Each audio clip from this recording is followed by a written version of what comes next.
দুই নম্বর হলো সাদাকা। সাদাকার মাধ্যমে এই সালে সওয়াব করা, মাইয়িতের জন্য কিছু পাঠানো। হাদিস শরীফে রাসূলুল্লাহ সাল্লাল্লাহু আলাইহি ওয়াসাল্লাম থেকে বিভিন্ন বর্ণনা এভাবে আছে। আন ইবনে আব্বাস রাদিয়াল্লাহু তাআলা আনহুমা قال ان سعد بن عباده توفيت امه وهو غائب عنها। হযরত আব্দুল্লাহ ইবনে আব্বাস রাদিয়াল্লাহু তাআলা আনহুমা বলেন, সাদ ইবনে উবাদা রাদিয়াল্লাহু তাআলা আনহু একজন বিখ্যাত সাহাবী, ওনার মা যখন ইন্তেকাল করে তিনি অনুপস্থিত ছিলেন। মায়ের ইন্তেকালের সময় তিনি সেখানে হাজির ছিলেন না। পরবর্তীতে যখন আসলেন, فقال يا رسول الله ان امي توفيت وانا غائب عنها। ইয়া রাসূলুল্লাহ, আমার মা তো ইন্তেকাল করেছে, আমি তো তখন উপস্থিত ছিলাম না। ইয়া রাসূলুল্লাহ, ওই সময় মৃত্যুকালীন সময় আমার যে করণীয় ছিল কিছুই তো করতে পারি নাই। নবীজি গো, এখন আমি তার জন্য যদি কোনো কিছু করতে চাই, আয়ান ফাউহা শাইউন ইন তাসাদদাকতু বিহি আনহা। ইয়া রাসূলুল্লাহ, আমি যদি এখন তার পক্ষ থেকে কোনো সাদকা করে দেই, তার জন্য কোনো সাদকা, কোনো দান খয়রাত করে দেই, ইয়া রাসূলুল্লাহ আয়ান ফাউহা, এটা কি তার কোনো কাজে আসবে নাকি? আল্লাহ নবী জবাব দিলেন, ক্বালা নাআম। ক্বালা নাআম, হ্যাঁ সাদ, হ্যাঁ অবশ্যই সেটা তার জন্য কাজে আসবে। হযরত সাদ ইবনে উবাদা রাদিয়াল্লাহু তাআলা আনহু বললেন, ইয়া রাসূলুল্লাহ, আমি আপনাকে সাক্ষী রেখে বলতেছি, ইন্না হাইতি আল মিখরাফ সাদাকাতুন আলাইহা। ওনার একটা বাগান ছিল মিখরাফ, যার নামটা ছিল মিখরাফ।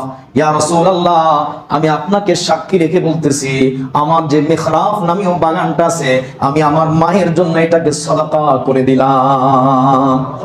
عن عائشة رضي الله تعالى عنها أن رجلا أتى النبي صلى الله عليه وسلم। আম্মা জান হযরত আয়েশা সিদ্দিকা রাদিয়াল্লাহু আনহা থেকে মুসলিম শরীফের 1004 নম্বর বর্ণনা। আম্মা জান আয়েশা সিদ্দিকা রাদিয়াল্লাহু তাআলা আনহা বলেন, একজন ব্যক্তি এসে নবীজিকে বলল, ইয়া রাসূলুল্লাহ, আমার মা তো হঠাৎ করে মারা গেল, কিন্তু ওয়ালাম তুসি, আমার মা মৃত্যুর আগে কোনো ওসিয়াত বা কোনো কিছু বলে যেতে পারে নাই, হঠাৎ করে মারা। ওয়া আযুন্নুহা লাউ তাকাল্লামাত তাসাদ্দাকাত। আমার প্রবল ধারণা, আমার ধারণা হয় আমার মা যদি কথা বলতে পারতেন, ওই সময় যদি তিনি কিছুটা অনুভব করতেন, বুঝতে পারতেন, তাহলে আমার মা কোনো না কোনো সাদাকা তিনি অবশ্যই করে যেতেন। কিন্তু ইয়া রাসূলুল্লাহ, হঠাৎ করে ইন্তেকাল হয়, আমার মা সেটা করার সুযোগ পায় নাই। ইয়া রাসূলুল্লাহ, ফালাহা আজরুন ইন তাসাদ্দাকতু আনহা। ইয়া রাসূলুল্লাহ, মা তো করতে পারে নাই, আপনি আমাকে বলুন, আমি যদি এখন তার পক্ষ থেকে আমি যদি সাদাকা করি, ইয়া রাসূলুল্লাহ, তার জন্য এটার কারণে কোনো সওয়াব বা বিনিময় হবে কিনা? আল্লাহ পাক তাকে এই সাদাকার কোনো সওয়াব দান করবে কিনা? নবীজি বললেন, ক্বালা নাআম, হ্যাঁ অবশ্যই তোমার মায়ের এটাতে ফায়দা হবে, তার আমলনামায় সওয়াব পৌঁছাবে। তাহলে সাদাকা মাইয়িতের রূহে, মাইয়িতের আমলনামায় সওয়াব পৌঁছানোর জন্য, মাইয়িতের কল্যাণে এটা কাজে আসে, মাইয়িতের জন্য এটা উপকারী বিষয় সাদাকা করা। হযরত আবু হুরায়রা রাদিয়াল্লাহু তাআলা আনহু থেকে মুসলিম শরীফের 1630 নম্বর বর্ণনা। অপর একজন ব্যক্তি নবীজির কাছে এসে বলল, ইয়া রাসূলুল্লাহ, ইন্না আবী মাতা ওয়া তারাকা মালান ওয়া লাম ইউসি।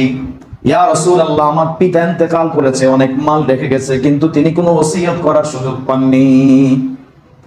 হঠাৎ মারা গেছেন, বুঝতে পারেন নাই, কিছু ওসিয়ত করবেন, কিছু বলবেন, সুযোগ পান নাই। তো এখন আমি কি করতে পারি?